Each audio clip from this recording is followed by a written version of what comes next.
আজকে রান্না করব সর্ষে ইলিশ, তোমরা দেখতে থাকো। হ্যাঁ কৃষ্ণ, তেলে মাছ ছাড়ছি নাকি তেলের সাথে যুদ্ধ করছি বোঝাই মুশকিল। এক পালি খণ্ড যুদ্ধ হওয়ার পরে মাছের রানীগুলোকে তেলে দিয়েই দিলাম।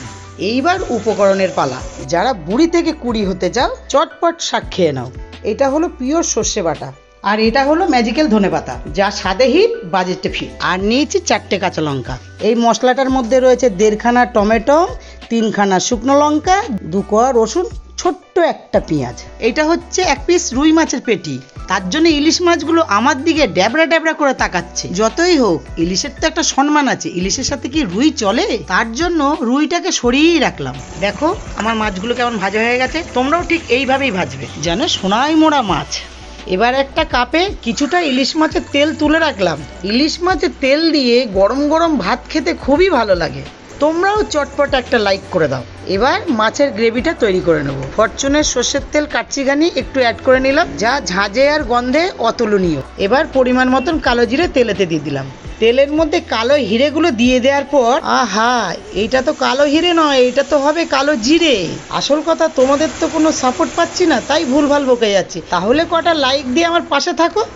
যাই হোক, এবার দিয়ে দেবো 2 চামচ হলুদ গুঁড়ো, একটু কালারের জন্য কিছুটা গুঁড়ো লঙ্কা, আর দিয়ে দিলাম কিছুটা নুন। তোমরা তোমাদের স্বাদ মতন নুন দিয়ে দিও। এবার মশলাটাকে ভালো করে কষিয়ে নেব। এবার দিয়ে দিলাম সর্ষে বাটা। আমি তো সর্ষেটা বেটে রেখেছিলাম, তোমরা পারলে বেটে দিও। দোকানের সর্ষে গুঁড়োটা ভালো হয় না, সে যে কোম্পানিই হোক। দেখো কি সুন্দর রং এসেছে। এবার ছুঁড়ে মারবো সেই অগ্নিবাণ। তবে মনে রেখো, রান্নাটা যতক্ষণ হবে গ্যাসের ফ্লেমটা হাই রেখো। এইবারে কড়াটার মাথায় একটা টুপি পরানোর পালা। তো টুপিটা পরিয়ে দেওয়ার পরই মা হু হু করে বাসন মাজতে শুরু করলো, একেবারে রাজধানী এক্সপ্রেসের মতো। বাবা, বাঙালির মেয়ে যতই হোক অপরিষ্কার জিনিস একেবারে পছন্দ করবে না। আমার হাতে কাচের চুড়িগুলো কেমন লাগলো তোমরা কমেন্টে জানাবে। যাই হোক, বাসন মাজার পালা শেষ হলো। এবার তরকারির ঢাকনাটা খুলে দেখি কতটা হলো। ঝোলে সামান্য চিনি দিয়ে দিলাম। যাই হোক, গন্ধটা তো খুব ভালোই উঠেছে। পাড়ার লোকেরা না খেতে চলে আসে। খাওয়াতে তো আমার সমস্যা নেই, কিন্তু ঘরটা খুবই ছোট, কোথায় বা বসতে দেবো, কোথায় বা খেতে দেবো। যাই হোক, মাছগুলো এবার ঝোলে দিয়ে দিচ্ছি।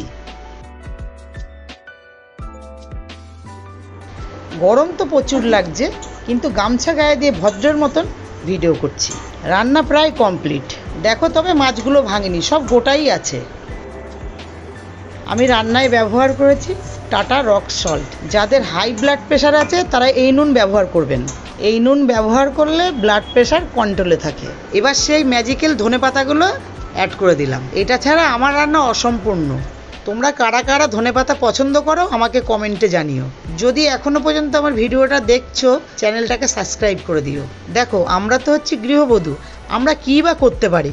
আমাদের সংসারের কাজ, ছেলে মেয়েদের মানুষ করা, এইটুকুই আমরা পারি, এর বেশি কিছু পারি না। তাই একটা ইউটিউব চ্যানেল খুলেছি, তোমরা সবাই পাশে থেকো। যাই হোক মা, এবার একটু বলে দাও তো কি কি রান্না হলো। ইলিশ শাক ভাজা, এটা হচ্ছে ইলিশ মাছের তেল, এটা হচ্ছে রুই মাছ পিস ভাজা 1 পিস, সর্ষে ইলিশ।